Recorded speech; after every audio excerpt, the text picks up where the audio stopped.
in the unforgiving expanse of the New Mexico Territory, 1878, where the sun bleaches bones white and mercy is rarer than water. A lone cowboy made a decision that would reshape the destiny of an entire region. Jack Thornton was a man haunted by his past, riding through dust and regret, when he found her, a Navajo woman left to die under the merciless sky, cast out by her own people for reasons whispered only in shame. He could have ridden past. Most men would have.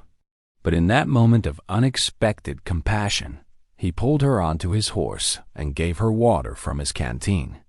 Her name was Ajasha, and she carried secrets that would unlock ancient knowledge, bridge warring cultures, and reveal a conspiracy that threatened to ignite the powder keg of the West.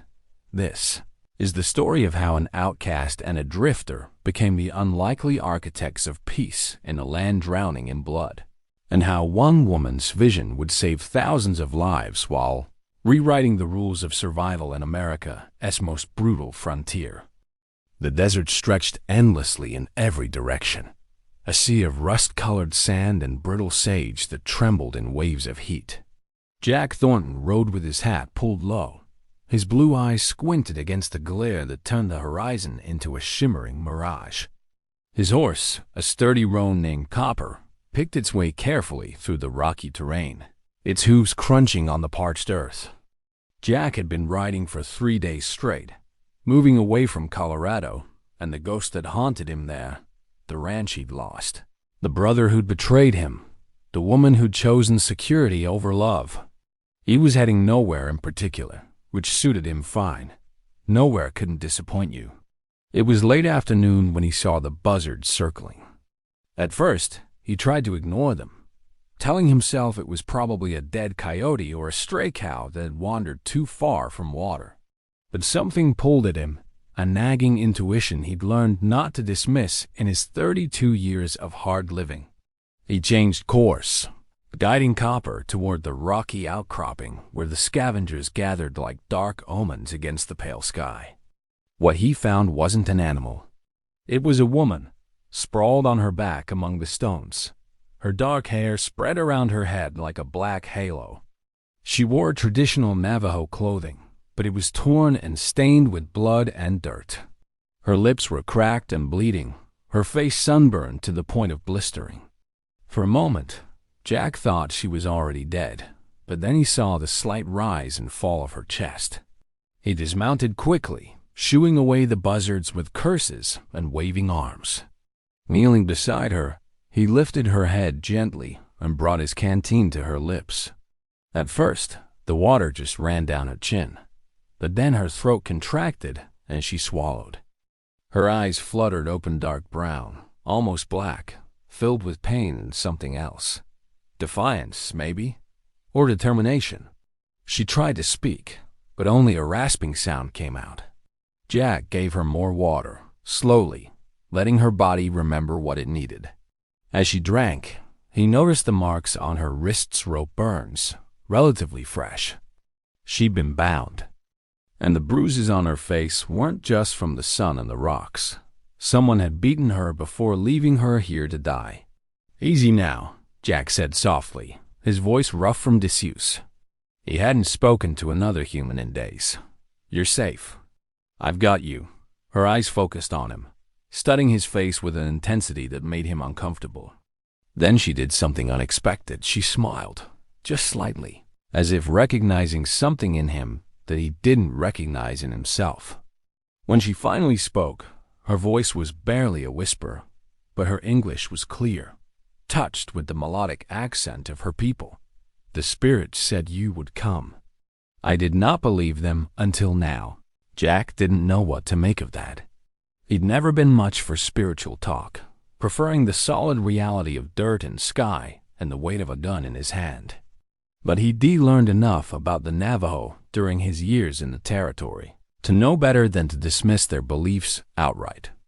These were people who'd survived in this brutal landscape for centuries, who'd resisted the U.S. Army's attempts to destroy them, who'd walked the long walk to Bosque Redondo and somehow maintained their identity through it all. "What happened to you?" he asked, helping her sit up slowly. She winced and he saw more bruises, more marks of violence hidden beneath her clothing. "I am Ayesha," she said, each word seeming to cost her effort. "I was cast out, accused of witchcraft, of bringing death to my village." Jack's jaw tightened. He'd heard stories of how some tribes dealt with those suspected of practicing dark magic. It was brutal, final, and often based on nothing more than fear and superstition. "Did you?"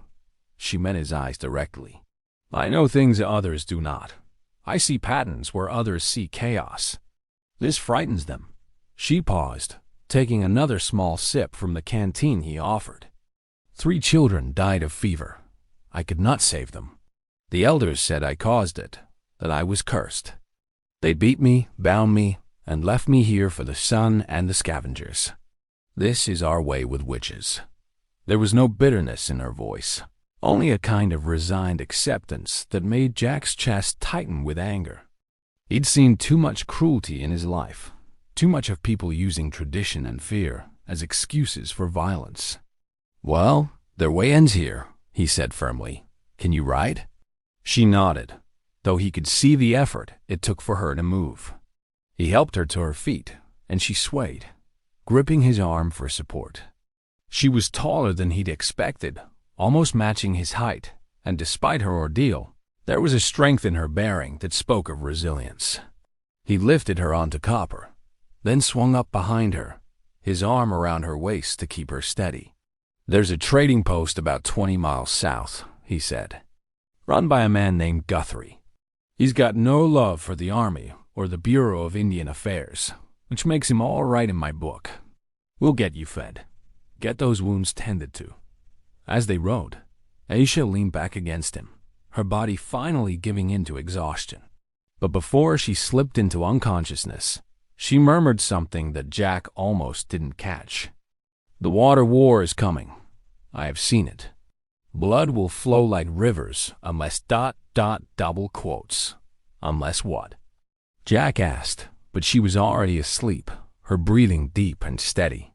He kept Copper at a steady walk, careful not to jostle her too much, his mind churning with questions. Water war. He'd heard rumors, of course. Everyone had. The Colorado River was the lifeblood of the territory, and more settlers were arriving every month, each one staking claims, digging wells, damming streams. The Navajo, the Hopi, the Apache, they were all seeing their traditional water sources diverted or destroyed. Tensions were rising, and there were whispers that some of the tribes were preparing for a coordinated uprising. But that was politicians' talk, military strategy. What could one outcast Navajo woman possibly know about it? And more importantly, why did Jack feel like picking her up off that desert floor had just changed the trajectory of his entire life? The sun was setting when they finally reached Guthrie's trading post, a ramshackle collection of adobe buildings clustered around a natural spring. It was an oasis in the desert, a neutral ground where Navajo, Apache, Mexican, and Anglo traders all came to do business, leaving their feuds and grievances at the door because everyone needed supplies and everyone needed information. Guthrie himself was a massive bear of a man with a gray beard and shrewd eyes that missed nothing. "Jack Thornton," he boomed as Jack dismounted, carefully lowering Ayesha into his arms. "Haven't seen you in 6 months. I heard you lost your spread up in Colorado. Heard your brother." He stopped abruptly when he saw the woman in Jack's arms. His expression shifted from jovial to serious in an instant. "That's Ayesha. She's supposed to be dead." "She almost was," Jack said grimly. "I need a room, water, food, and someone who knows medicine. You going to help me or stand there gawking?" Guthrie nodded slowly, his eyes moving from Ayesha's unconscious face to Jack's determined expression. "There's going to be trouble over this, you know. Her people won't like that you interfered with their justice. And there are others powerful men who've been spreading stories about her, wanting her silenced. Then I guess I just made some enemies," Jack said. "Won't be the first time. Now, that room?" Guthrie stepped aside, gesturing toward the main building. As Jack carried Ayesha inside, He couldn't shake the feeling that he'd just crossed a line he didn't even know existed. Behind him, the desert wind picked up, carrying the scent of coming storms. Aisha woke to the smell of sage and something else, a pungent herbal concoction that made her nose wrinkle. She was lying on a real bed, probably the first one she'd been in since childhood, covered with clean blankets that felt like luxury against her battered skin. Morning light filtered through a small window, and she could hear the sounds of the trading post coming to life, horses neighing, men's voices raised in negotiation, the clang of metal on metal from what was probably a blacksmith's forge. "You're awake. Good." The voice belonged to an older woman with silver-streaked black hair and warm brown eyes. She was Mexican, dressed in practical clothing with a medicine bag at her waist. "I'm Rosa. I've been treating your wounds. You're lucky that cowboy found you when he did." Another few hours and double quotes. She shook her head, not finishing the thought. Ayesha tried to sit up, but pain lanced through her ribs. Rosa gently pushed her back down. "Broken rib, maybe too. You need to rest. I've made you a tea willow bark for the pain, yarrow for infection, and some other things. Drink it all." As Ayesha sipped the bitter tea, memories came flooding back. The accusations, the council's judgment, her own cousin, Little Bear, testifying against her, fear making him cruel, the beating, the desert, and then him, the cowboy with the weathered face and eyes that held their own private pain. He'd given her water. He'd saved her when he had no reason to, when it would have been easier to ride past. "Where is he?" Ayesha asked. "The man who brought me here?" "Jack, he's outside, making himself useful. He's been up all night, pacing like a caged mountain lion." Rosa smiled slightly. "I think he's more worried about you than he wants to admit. Men are funny that way. They'll ride through hell for someone, then act like it doesn't mean anything." Over the next 3 days, as Ayesha's body slowly healed, she learned more about Jack Thornton. Guthrie was a talker, and Rosa loved to share gossip while she changed bandages and administered treatments. Jack had been a rancher in Colorado, successful by all accounts, until his younger brother Samuel had forged documents to steal his share of their inheritance. By the time Jack discovered the betrayal, Samuel had gambled away most of the ranch and sold the rest to a railroad company. Jack had left rather than kill his own brother, which apparently he'd come close to doing.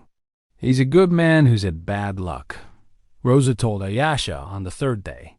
"Or maybe he's a bad man trying to be good. I haven't decided yet. But he could have left you to die, and he didn't. That counts for something." Ayesha already knew that. She'd seen it in his eyes when he'd given her water, heard it in his voice when he'd promised she was safe. And she'd seen something else too, something that had come to her in the fever dreams of her recovery visions of what was coming, and the role this stranger would play in it. On the 4th day, she felt strong enough to walk. She found Jack outside, repairing a fence that didn't really need repairing, his shirt soaked with sweat despite the early hour. He looked up as she approached, and she saw relief flash across his face before he masked it with casual indifference. "You should be resting," he said gruffly, hammering in another nail with more force than necessary. "I have rested enough. We need to talk." He set down his hammer and wiped his brow, studying her. She knew she looked better. Rosa's care had worked wonders, and the swelling in her face had gone down considerably. But she also knew she looked different from most Navajo women he'd probably encountered. She was tall, direct in her gaze, and she wore her outcast status like armor now, having nothing left to lose. "All right," Jack said finally. "Talk. The water war I spoke of, it is not just rumor. It is coming, within months, perhaps weeks. I have seen it." She held up a hand when he started to protest. "You do not believe in visions. I understand. But listen to what I know, not how I know it. The Colorado River Compact is about to be negotiated. 7 states, all fighting over water rights. But here in New Mexico territory, something else is happening. A man named Cyrus Blackwood is buying up land, controlling water sources, damming streams that feed into Navajo and Hopi territory. Jack's expression shifted. He knew that name. Everyone did. Blackwood was a railroad baron with political connections reaching all the way to Washington. He's just a businessman protecting his investments. He's a man who wants war, Ayesha said flatly, because war means the tribes will be pushed onto smaller reservations, and those lands will open up for exploitation. He has been spreading lies, creating conflicts, turning tribes against each other. The fever that killed the children in my village? It came from blankets distributed by Blackwood's company. I saw the documents before I was accused. That is why they wanted me silenced. Jack stared at her, his mind racing. If what she was saying was true, it changed everything. It meant that the mounting tensions weren't just natural conflicts over resources. They were being deliberately orchestrated. Why are you telling me this? Because I cannot fight him alone. Because my people will not listen to me now. And because ... double quote, she paused, choosing her words carefully. Because I have seen you in my visions. Not just finding me in the desert, but standing between two armies, holding a piece of paper that will change everything. You are important to what comes next, Jack Thornton, whether you want to be or not. Now, Ayesha said, looking up at Jack with determination blazing in her eyes, we ride to Santa Fe, to the territorial governor, and we pray he is not on Blackwood's list of paid conspirators. As Hayes and his men rode away with promises of retribution, Jack found himself standing at another crossroads. He could walk away, let Ayesha fight this battle alone, go back to drifting through life with no ties and no responsibilities. Or he could step into the fire and become something he'd never been before, someone who mattered. He looked at the woman beside him, this outcast who'd been left to die, and who somehow still believed in justice. And he made his choice. All right, he said, but we're going to need horses, supplies, and probably some guns. Guthrie, you in? The big man grinned. How, son? I thought you'd never ask. The ride to Santa Fe should have taken 5 days, but Jack insisted they take a longer route through the mountains, avoiding the main roads where Blackwood's men would be watching. 8 days of hard travel through pine forests and rocky passes, sleeping under stars that seemed close enough to touch, living on jerky and hardtack while they planned their approach. During those days, Jack learned that Ayesha was far more than just a woman with visions. She was educated, having been taught by a missionary teacher as a child before her family had rejected the white man's religion, but kept the knowledge. She could read and write in 3 languages, understood legal documents, and had a strategic mind that impressed even Guthrie, who'd survived decades of frontier politics by staying sharp. Your visions, Jack asked one night as they sat by their campfire, are they always right? Ayesha considered the question. They show me possibilities, paths that might be taken. That the future is not fixed, Jack Thornton. We have choices. That is why I was shown you, because you represent a choice that can change everything. No pressure then, Jack muttered, but he smiled slightly. They reached Santa Fe on a Tuesday afternoon, the territorial capital bustling with activity. Adobe buildings lined narrow streets, a mix of Spanish colonial architecture and newer American construction. The governor's palace dominated the plaza, its long portal casting shadows where merchants and traders hawked their wares. But something was wrong. Jack sensed it immediately. Too many men lounging around who didn't look like merchants or locals. They had the eyes of hired guns, watching everyone who approached the palace. And when Jack, Ayesha, and Guthrie tried to enter through the main gate, they were stopped by guards who seemed more interested in intimidation than actual security. Governor's not seeing anyone today, the lead guard said, his hand resting on his rifle. Official business. Come back tomorrow. We have evidence of a conspiracy, Jack said firmly. Evidence that affects territorial security. The governor will want to see this. Evidence? The guard laughed. Let me guess, some Indian myth about water spirits and magic?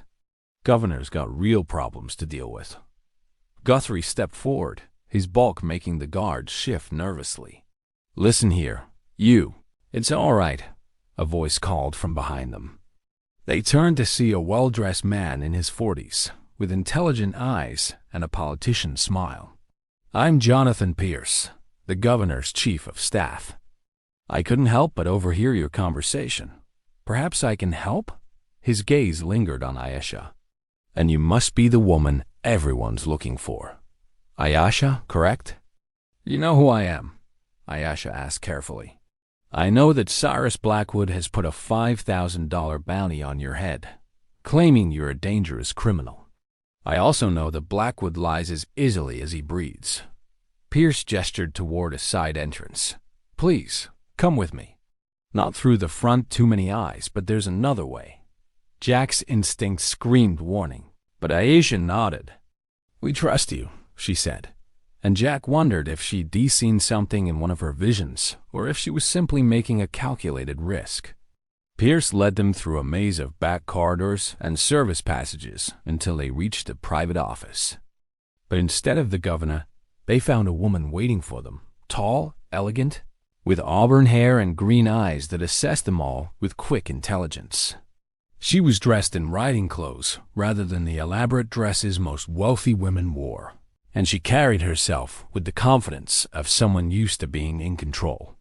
This is Margaret Kensington, Pierce introduced, the governor's daughter, and more importantly, his most trusted advisor, and the person actually running this territory while my father plays politics with Washington, Margaret added dryly. She examined the map Little Bear had given them, her expression growing darker with each detail. This is damning evidence. If it's real, Ayesha said.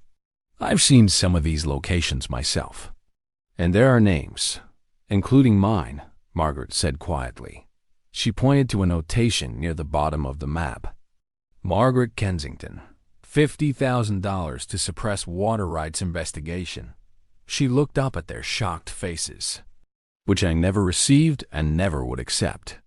This is Blackwood's insurance policy. If I try to expose him, he'll claim I was part of it, that I'm only coming forward because I didn't get paid enough. It's genius, really. Evil, but genius. Jack felt his hope deflating. If even the evidence was compromised, what chance did they have? But Ayesha was studying Margaret with that intense gaze of hers, and something passed between the two women, a recognition, perhaps, of shared determination. You have your own evidence, Ayesha said. It wasn't a question. That is why you were willing to see us. Margaret smiled. You're perceptive. Yes, I've been investigating Blackwood for months, but I've been doing it quietly because I knew he had people in the territorial government. I have ledgers, testimonies from some of his workers who grew a conscience, and proof that he's been bribing federal officials. Combined with your map, we might actually have enough to stop him. She paused. But there's a problem. August 15th isn't just the date of his planned war. It's also the date of the Colorado River Compact negotiation in Phoenix. Every major territorial and state official will be there, including my father. If Blackwood triggers his war while they're all gathered in one place, the political fallout will be catastrophic. The federal government will declare martial law, send in the army, and crush the tribes, which is exactly what Blackwood wants. Then we have to stop the war before it starts, Jack said. Take out the dams, warn the tribes. There are 17 dams according to this map, Guthrie interrupted. Spread across 200 miles. We can't possibly sabotage them all in time. And even if we could, Blackwood would just blame the tribes for it, claim they're the aggressors. So what do we do? Jack asked, frustration evident in his voice. Ayesha had been silent, her eyes closed, and Jack realized she was having one of her visions. When she opened them, they held a mixture of fear and determination. We split up. Margaret, you go to Phoenix with the evidence. Present it to the negotiators, to the federal officials. Make it public so Blackwood cannot suppress it. Guthrie, you ride to the Navajo lands, to the Hopi, to all the tribes you have contacts with. Warn them of Blackwood's plan. Tell them that the provocations are false, that unity is their only defense. And us? Jack asked. Ayesha turned to him. We go to the source. We go to Cyrus Blackwood himself. And we make him stop. The room fell silent. Pierce was the first to speak. That's suicide. Blackwood's ranch is a fortress. He has dozens of hired guns. You'd never make it past the gate. Then we do not go through the gate, Ayesha said simply. I was not cast out just for seeing the future, Jack Thornton. I was cast out because I know the old ways, the paths through the spirit world that others have forgotten. There is a canyon near Blackwood's ranch, sacred ground where few dare to tread. We can approach unseen if we are brave enough to walk where the spirits walk. Margaret leaned forward. If you can get to Blackwood, what then? Kill him? That would make him a martyr and change nothing. No, Ayesha said. We make him confess. We make him call off his war. And we do it in front of witnesses who cannot be silenced or bought. It was a desperate plan, full of holes and dependent on too many variables. But as Jack looked around the room at these unlikely allies, a politician's daughter, a traitor, a bureaucrat with a conscience, and a Navajo outcast who saw the future in her dreams, he realized it was the only plan they had. All right, he said. Let's say I'm in. But I need to know something first. He looked at Ayesha. Your visions, do they show us succeeding? Ayesha met his gaze steadily. They show us trying. And that is enough. They spent the next 2 hours planning in detail. Margaret would leave for Phoenix immediately, traveling with a military escort that Pierce would arrange men loyal to the territory rather than to Blackwood's gold. Guthrie would head north, using the network of trading posts to spread the word among the tribes. And Jack and Ayesha would have 10 days to reach Blackwood's ranch, infiltrated, and somehow convince or coerce a railroad baron to confess his crimes. As they prepared to leave, Margaret pulled Ayesha aside. I don't believe in spirits or visions, she said quietly. But I believe in you. Whatever you did or didn't do in your village, whatever they accused you of, you're the bravest woman I've ever met. When this is over, if we survive, I'm going to make sure everyone knows that. Ayesha smiled, a real smile this time, one that reached her eyes. If we survive, Margaret Kensington, I am going to hold you to that. And then I am going to teach you some of those old ways you do not believe in. They might surprise you. Jack and Ayesha rode out of Santa Fe at sunset, heading west toward the mountains that separated them from Blackwood's territory. Behind them, the capital city lit up its evening lamps, unaware of the desperate race against time happening in its shadows. Jack rode in silence for the first hour, his mind churning with everything they'd learned. Finally, he spoke. You know this is crazy, right? We read two people going up against a man with unlimited resources and political connections that reach all the way to Washington. Yes, Ayesha agreed. It is crazy. It is also necessary. And if your visions are wrong, if we fail, she turned in her saddle to look at him, and in the fading light, her face seemed to glow with an inner certainty. Then we fail trying to do what is right. That is more than most people can say, Jack Thornton. More than you have been able to say since your brother betrayed you. You have been running from life, from pain, from mattering to anyone. But you matter to me. You matter to all the people we are trying to save. And I think, deep down, you needed to matter again. Jack had no response to that. She was right, of course. He'd been drifting half dead inside, going through motions while avoiding anything that might hurt him again. But somewhere between finding her in the desert and riding toward what might be their deaths, he'd started to feel alive again. All right then, he said. Let's go save the West. They rode through the night, and behind them, neither saw the lone rider who'd been following them since Santa Fe, staying just far enough back to avoid detection but close enough to track their route. The rider wore a colonel's insignia and smiled to himself as he loaded his rifle. Blackwood would pay extra for this, bringing in both targets at once. And if they happened to resist, well, that would just make the bounty collection easier. The canyon Ayesha led them to was unlike anything Jack had ever seen.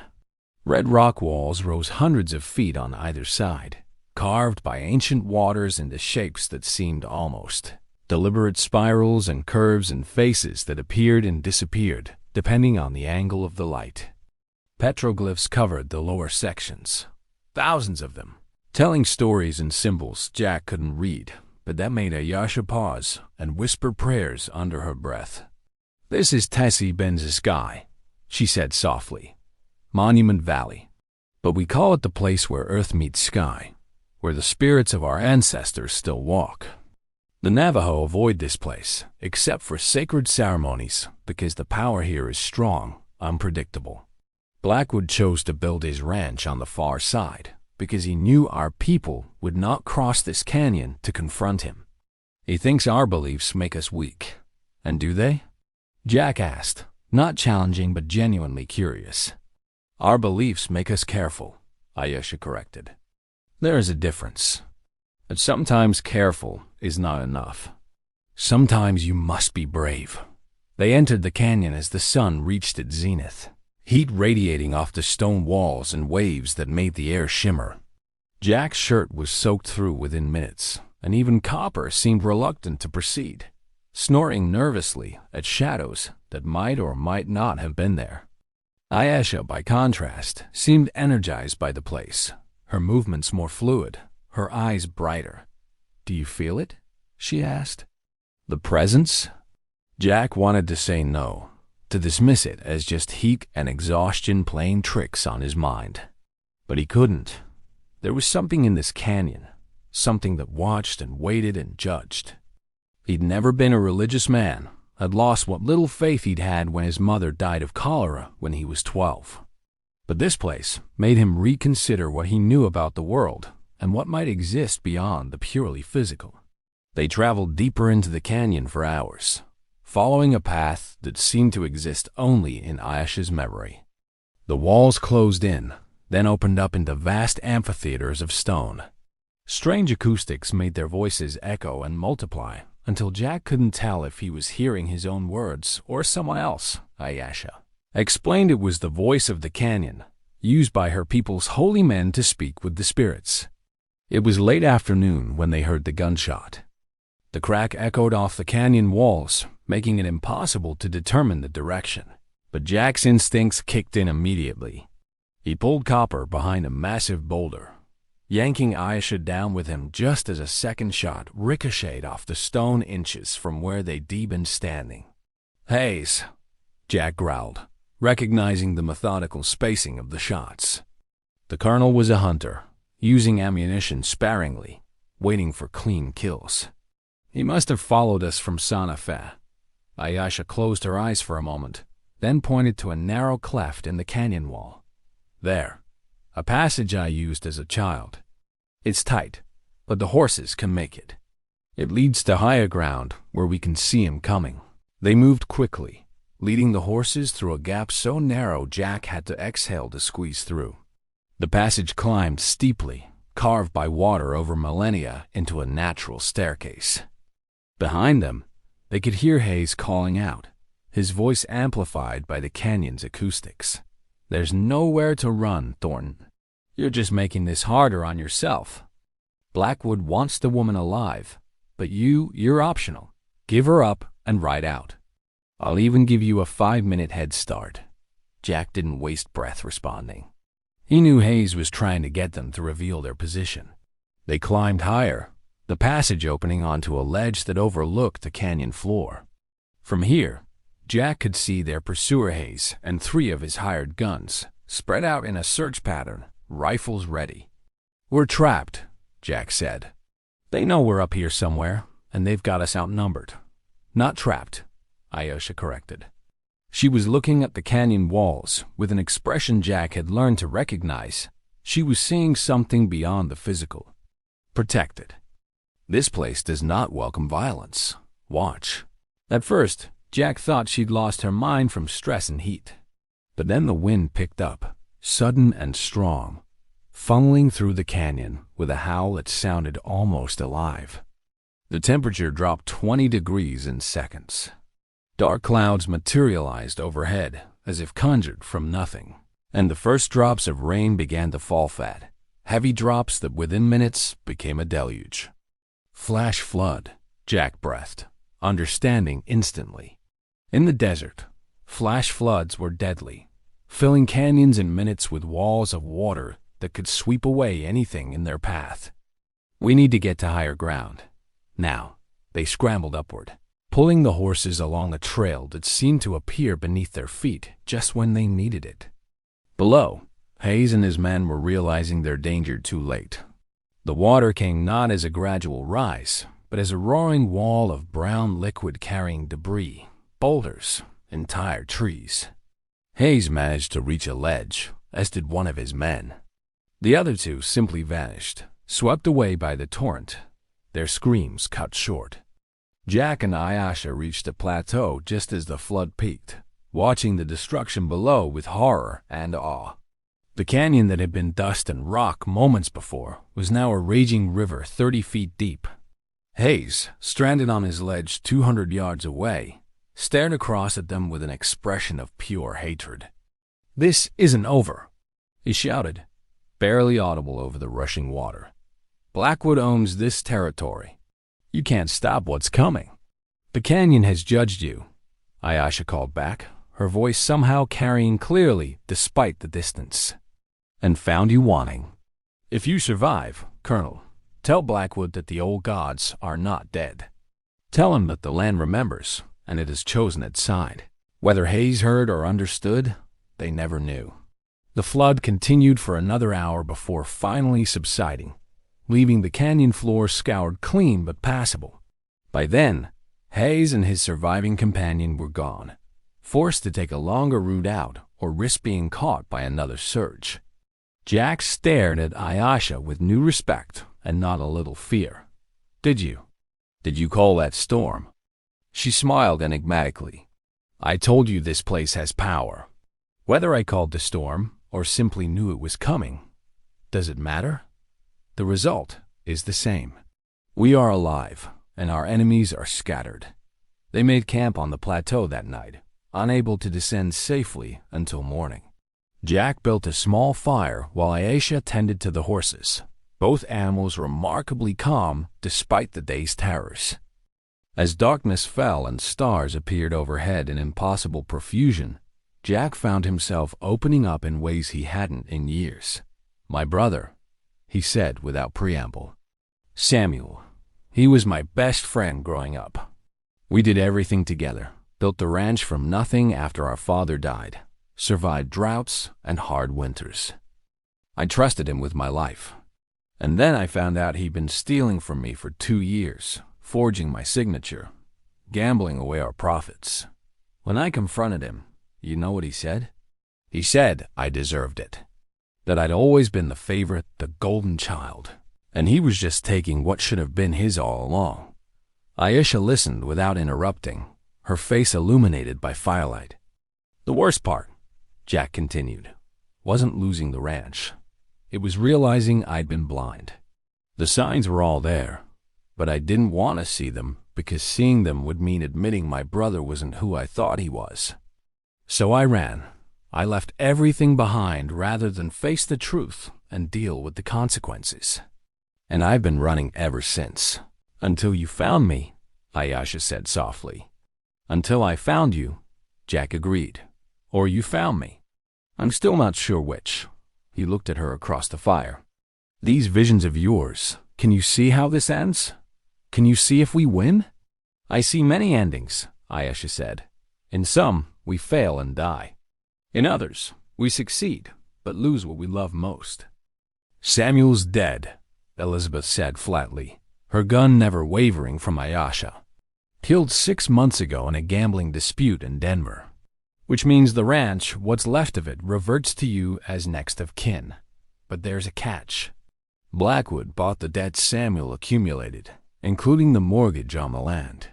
He owns you, Jack, unless you can pay him off. Which you can't. Jack's mind reeled. Samuel dead? Part of him felt nothing, the betrayal too deep to mourn. But another part, the part that remembered a younger brother following him everywhere, learning to ride, laughing around campfires, felt a stab of grief he hadn't expected. So here's the deal, Elizabeth continued, moving into the room and closing the door behind her. You walk away right now. Leave the Indian. Leave the documents. Blackwood will forgive your debts, sign the ranch back over to you, and throw in enough money to rebuild. You'll have everything back, Jack. Everything you lost. All you have to do is let this one woman die. And why would Blackwood offer this? Jack asked, his voice carefully neutral. He could feel Ajay's eyes on him, watching, waiting to see what he would choose. Because you're a symbol. The honest cowboy who got screwed by his family. If you side with Blackwood, it legitimizes him, makes him look like a benefactor instead of a tyrant. And frankly, he doesn't care about you enough to kill you if he doesn't have to. Elizabeth's expression softened slightly. I know you think I betrayed you, Jack, but I was practical. Samuel had money and prospects.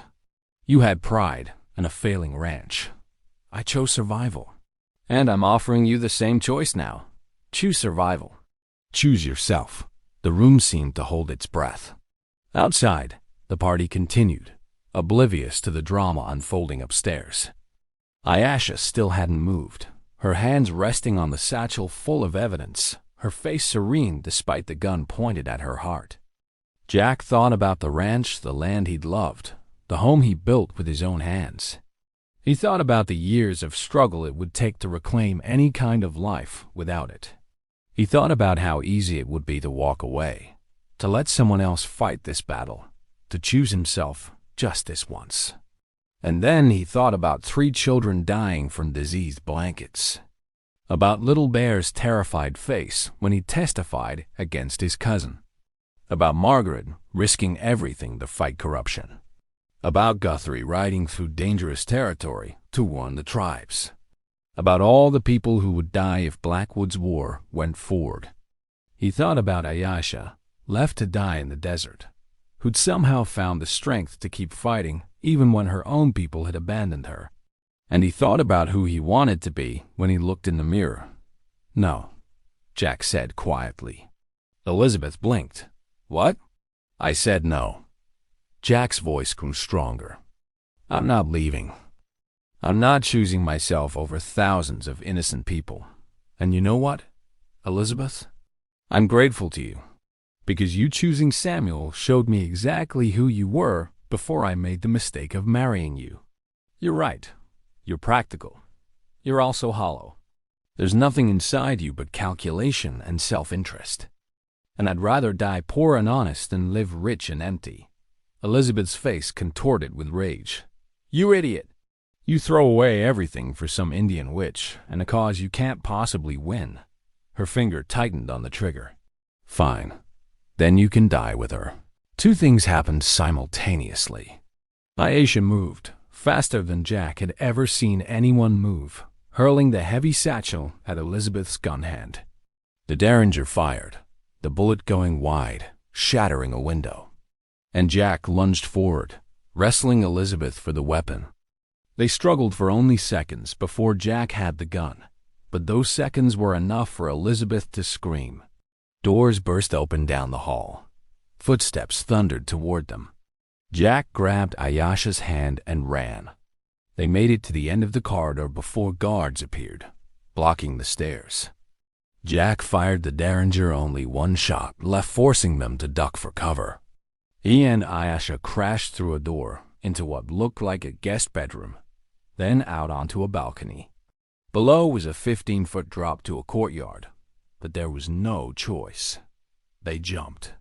Jack landed hard, his ankle twisting beneath him. Pain shot up his leg, but adrenaline kept him moving. Ayesha landed more gracefully, immediately helping him up. The satchel was still strapped across her body, the evidence intact.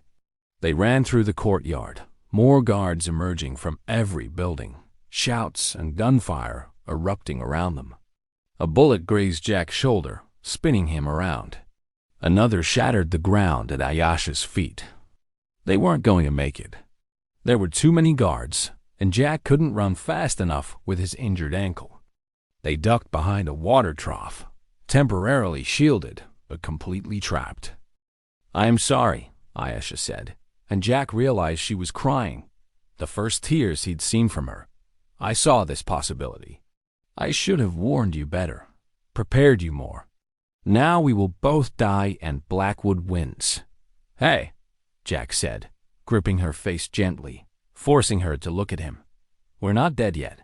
And even if we don't make it, at least we tried. At least we chose right. That matters, Ayesha.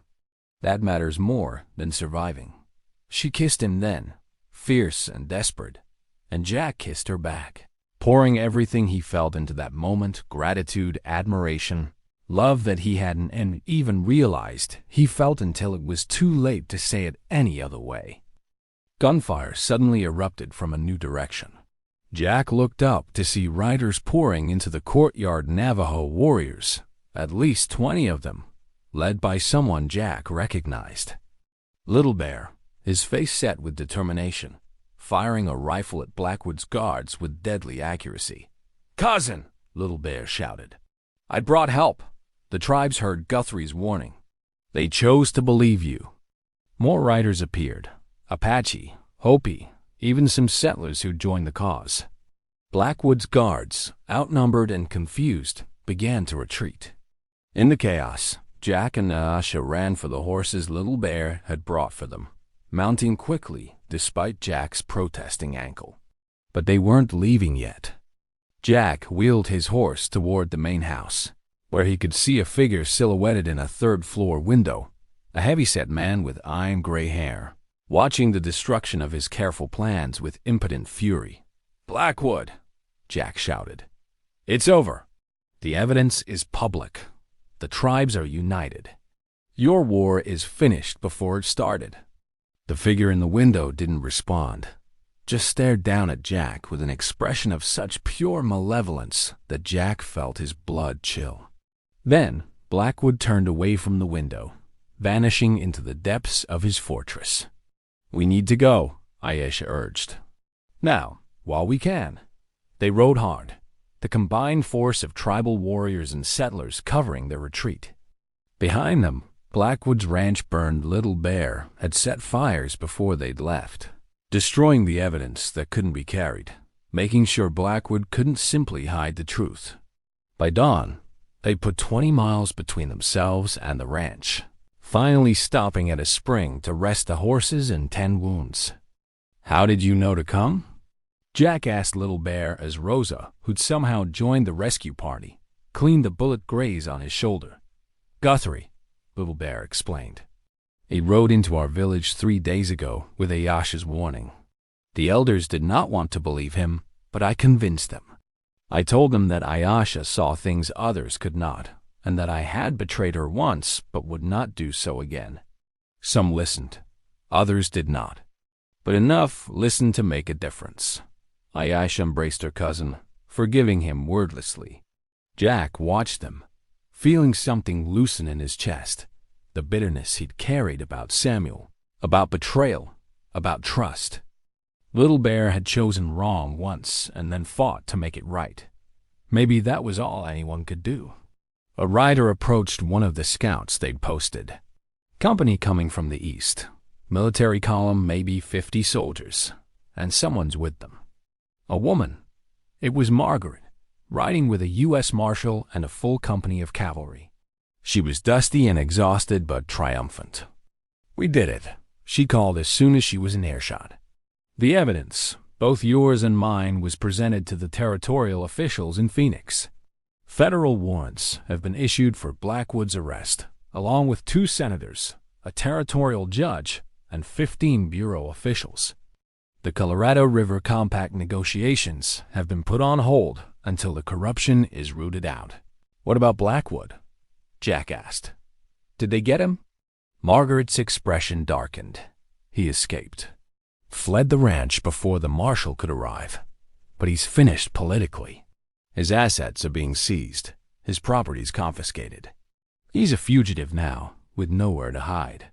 It should have felt like victory, and in many ways it was. The war had been prevented. The tribes were safe. The evidence of corruption would trigger reforms that would change the territory for decades. But Blackwood was still out there, and Jack knew men like that didn't just disappear. They festered, plotting revenge, waiting for their moment. "We should celebrate," Little Bear said. "We have achieved what seemed impossible. We have defeated a titan. We've won a battle," Ayesha corrected gently. "But the war, the real war, is never over. It is the war between those who see other people as obstacles to profit, and those who see other people as ... people. That war continues every day, in every choice we make." She was right, of course. Jack could see it in Margaret's determined face. She would go back to Santa Fe and fight to implement reforms. In Guthrie's eyes, he would continue using his trading posts as neutral ground, building bridges between cultures. In Little Bear's stance, he would work to heal the divisions in his tribe, to make them strong enough to face the future. And in Ayesha's smile, she would continue seeing what others couldn't, warning of dangers before they arrived, choosing truth over comfort every single time. "What about us?" Jack asked her quietly as the others began setting up camp. "What happens now?" Ayesha took his hand. "Now we choose what comes next. We can stay here, helping to rebuild. We can ride to California as you once planned. We can find some quiet place and make a life away from all of this. The future is open, Jack Thornton. For the first time in both our lives, we are truly free to choose." Jack thought about the ranch in Colorado, which technically belonged to him again, now that Samuel was dead and Blackwood's claim was void. He could go back, rebuild, reclaim that old life. Or he could do something else entirely, create something new. "I choose you," he said simply. "Wherever that leads, whatever that means. I choose you." Ayesha's smile was radiant. "Then we will face it together. All of it. The threats we know and those we cannot yet see. Because that is what heroes do. They keep fighting, keep choosing right over easy, keep believing that tomorrow can be better than today."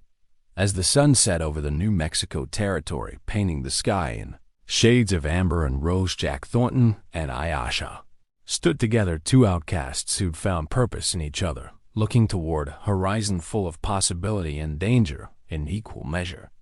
Behind them, the fires of Blackwood's ranch still smoldered. Ahead, the future waited to be written. And for the first time in longer than he could remember, Jack wasn't afraid of it. The trial of Cyrus Blackwood's co-conspirators took 3 months and became the most significant legal proceeding in the territory's history. Margaret Kensington served as the lead prosecutor, presenting evidence that systematically dismantled a corruption network spanning multiple territories and reaching into the highest levels of government. 2 senators resigned in disgrace. The territorial judge was sentenced to 20 years in federal prison. Bureau officials were fired en masse, leading to a complete restructuring of how Indian affairs were managed in the West. But Blackwood himself remained at large, a ghost haunting the edges of civilization. Rumors placed him in Mexico, in Canada, in San Francisco under an assumed name. The federal government offered a $10,000 reward for information leading to his capture. Bounty hunters scoured the frontier. Yet somehow, the railroad baron had vanished as completely as if the desert had swallowed him whole. Jack and Ayesha didn't wait for his capture. They traveled to Colorado, to the ranch that legally belonged to Jack once again. What they found was sobering: buildings in disrepair, fences down, land overgrazed and exhausted. Samuel and his gambling associates had nearly destroyed in 2 years what had taken a decade to build, but the bones of it were still good. The water rights were intact. The land itself, given time and care, could recover. "We could rebuild," Jack said as they stood on the porch of the main house, looking out over acres of neglected property. It would take years, but we could make this work again. Or, Ayesha said thoughtfully, we could make it into something new, something better than it was. Over the next 6 months, that's exactly what they did. Jack sold off the majority of the land to incoming settlers, good people recommended by Guthrie, families looking for honest opportunities rather than exploitation. He kept 100 acres around the house, enough to run a small cattle operation and grow crops. But the real transformation came from Ayesha's vision. She proposed turning part of the ranch into a school, a place where Navajo children could learn both traditional knowledge and the practical skills they need to navigate an increasingly Anglo-dominated world. Not the kind of boarding school that tried to kill the Indian to save the man, but something that honored both cultures, teaching English and mathematics alongside Navajo language and traditional ways. The idea met resistance at first. Many Navajo families were suspicious of any school after decades of forced assimilation attempts. And many Anglo settlers couldn't understand why anyone would want to preserve primitive cultures rather than fully embracing civilization. But Jack and Ayesha persisted, helped by Margaret's political connections and Guthrie's community ties. The school opened in the spring of 1879 with 15 students. Little Bear served as one of the teachers, instructing in traditional skills and oral history. Rosa taught medicine, combining indigenous healing knowledge with Western practices. And Ayesha herself taught navigation, astronomy, and what she carefully called practical philosophy, lessons in seeing patterns, reading the land, understanding how to live in harmony with the environment rather than constantly fighting it. Over the next 5 days, they transformed Fort Sumner into a fortress. The explosives Blackwood's men had planned to plant were preemptively searched for and locations secured. Sharpshooters were positioned in the hills where Blackwood's hired guns would have set up, denying them those positions. The tribal leaders, when they began arriving, were quietly informed of the situation and given the choice to withdraw. To a man, they chose to stay. "We have lived with threats before," the Navajo chief Manolito told Jack and Ayesha. "We have survived attempts to destroy us. If Blackwood thinks he can frighten us away from this table, he does not understand the people he faces. We will negotiate. We will make peace. And if violence comes, we will show that we are not victims to be slaughtered, but warriors to be respected." The negotiations began on schedule. Jack stood in the back of the main hall, watching tribal leaders and federal officials argue over water rights, grazing territories, mineral rights, and 100 other points of contention. It was tedious, frustrating work, filled with translation difficulties and cultural misunderstandings. But it was also profound representatives of sovereign peoples sitting as equals with U.S. government officials, hammering out a future that acknowledged both sides' legitimate needs. Ayesha was not in the hall. She was outside with Little Bear and the Navajo warriors, watching the approaches to the fort. Jack had wanted to be out there with her, but she'd insisted he stay inside, protecting the negotiators. "You are trusted by both sides now," she'd said. "Your presence in that hall matters. It shows that Anglos and Navajo can work together, can build something better than conflict." It was the 3rd day of negotiations when the attack came. Not on the final day as Whitmore had predicted, but earlier Blackwood had apparently learned that his original plan was compromised and decided to strike before defenses were fully prepared. Gunfire erupted from the east, where Blackwood's men had found an approach Chun's sharpshooters hadn't fully covered. The first shots struck the outer walls of the hall, shattering windows but not penetrating the thick adobe. Inside, the negotiators dove for cover. Outside, Jack could hear the battle-raging rifles, war cries, screams. He wanted desperately to run to Ayesha, but his duty was here, protecting the officials and tribal leaders who were trapped in this building. He moved to the door, gun drawn, and saw the hired guns advancing in military formation, professional and deadly. And leading them, finally visible after 18 months in hiding, was Cyrus Blackwood himself. He was thinner than Jack remembered, more haggard, but his eyes burned with the same obsessive determination. He was shouting orders, directing his men with the confidence of someone who'd already envisioned his victory.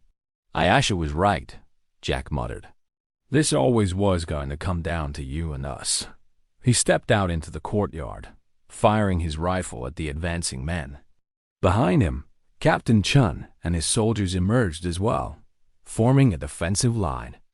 The two sides collided in a brutal firefight, blood soaking into the New Mexico dirt once again, despite all their efforts to prevent it.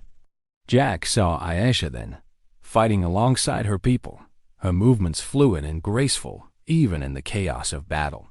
She was protecting the negotiators as surely as he was, keeping Blackwood's men from flanking the main hall. Little Bear fought beside her, the two cousins working in perfect coordination. The battle raged for what felt like hours, but was probably only minutes. Blackwood's men were skilled, but they were outnumbered and caught between Chun's soldiers, the tribal warriors, and the sharpshooters in the hills. Slowly, inevitably, they began to fall back.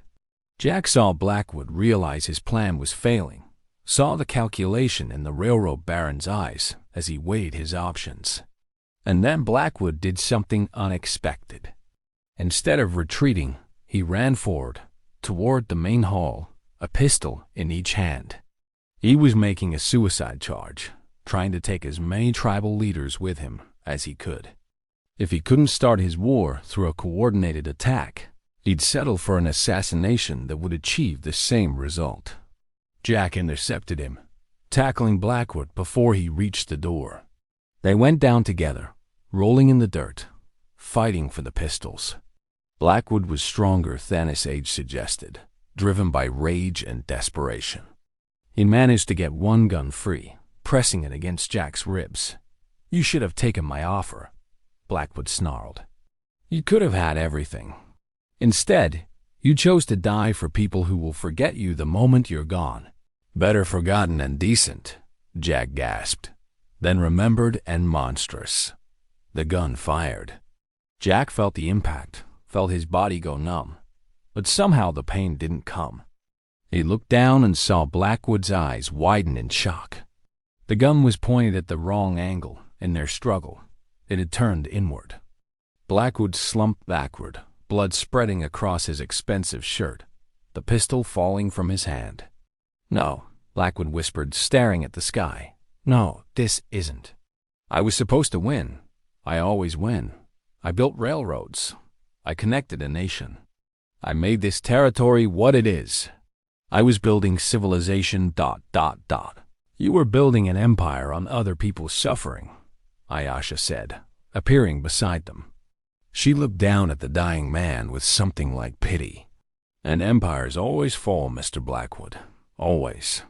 Blackwood tried to speak again, but blood filled his mouth.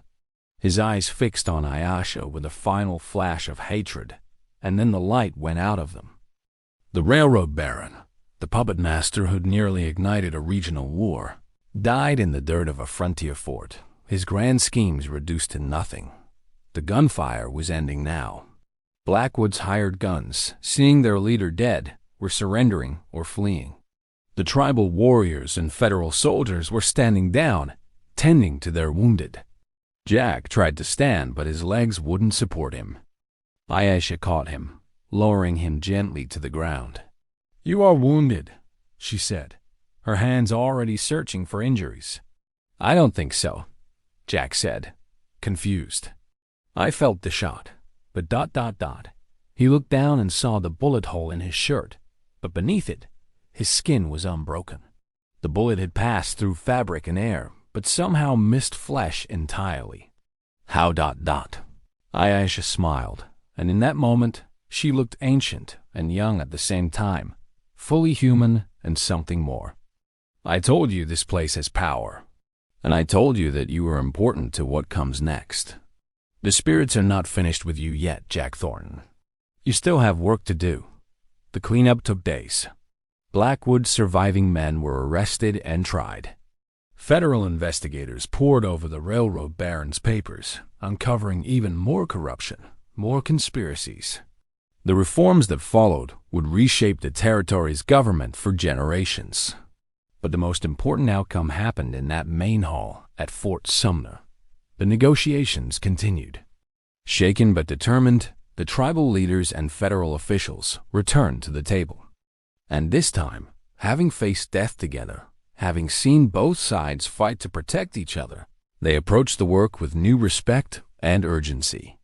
The result was the Fort Sumner Accord, not a perfect document, but a groundbreaking one that recognized tribal sovereignty, guaranteed water rights, established fair compensation for land use, and created mechanisms for dispute resolution that didn't involve violence.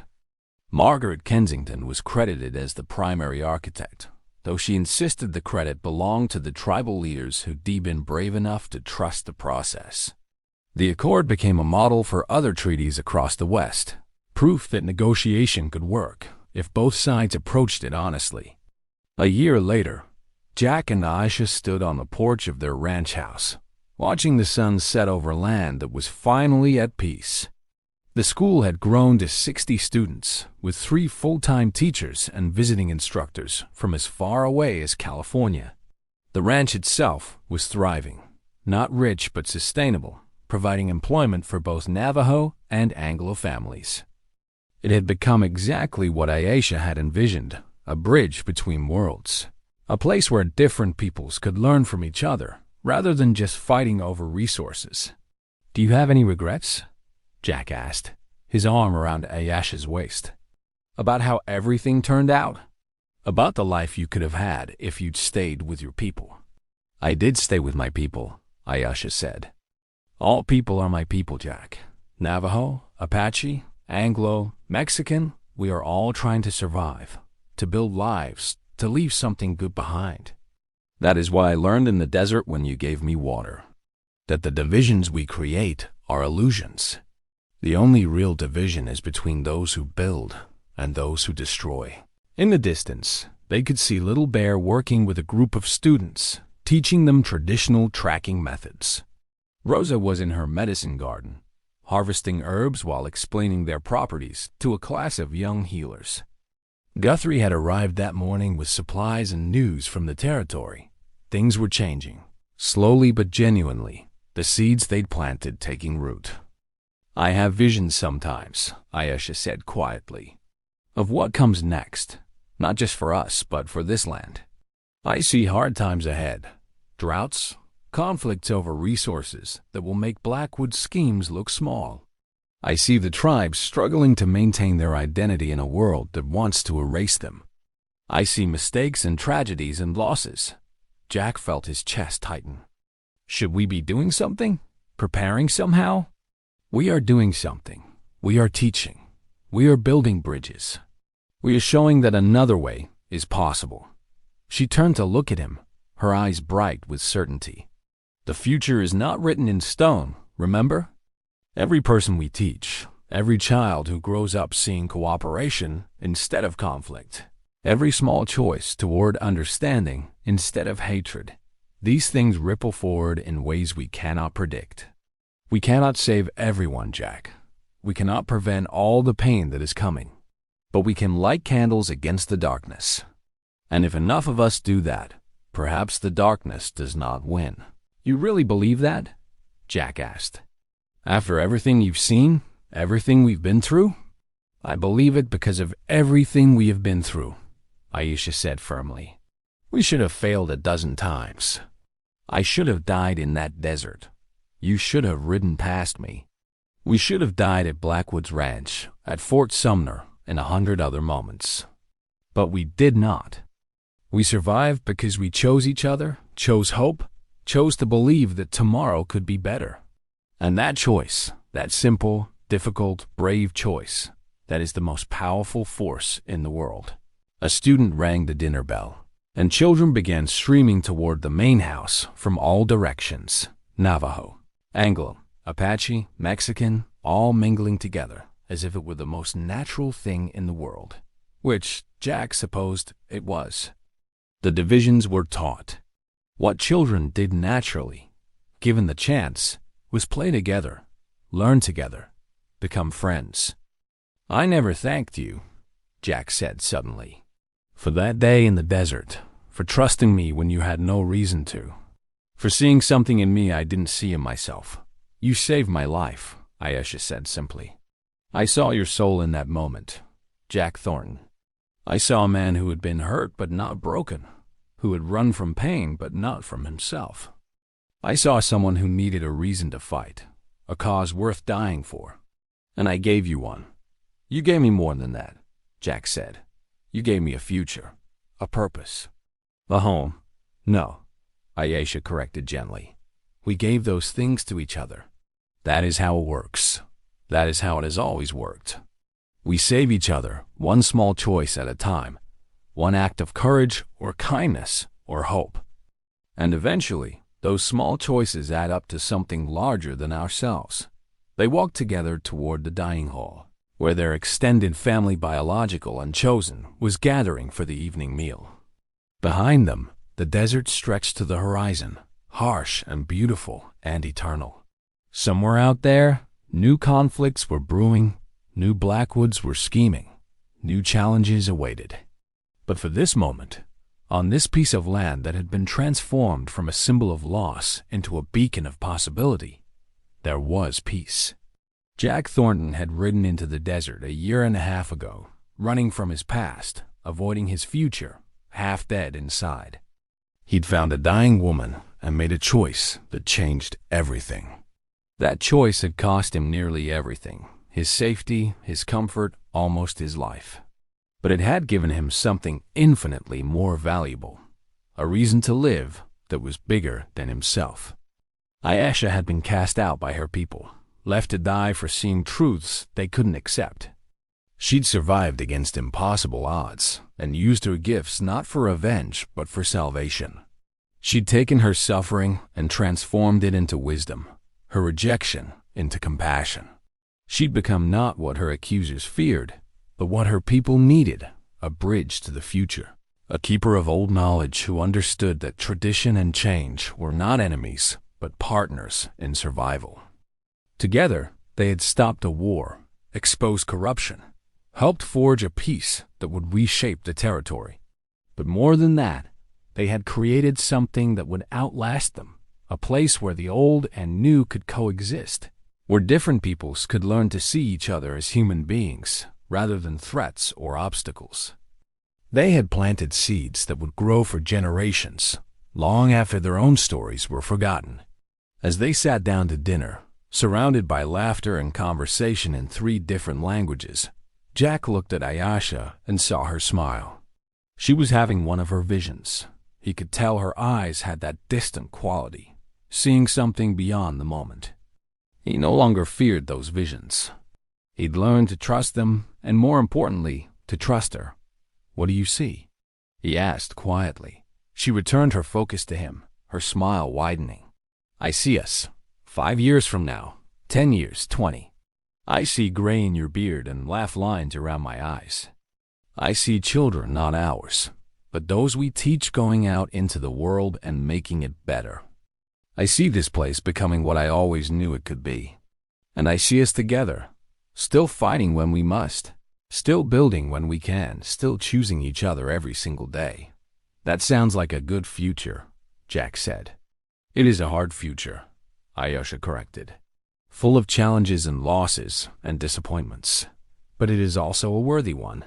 And that, my love, is all we can ever hope for. Not an easy life, but a meaningful one. Not a life free of pain, but a life that transforms pain into purpose."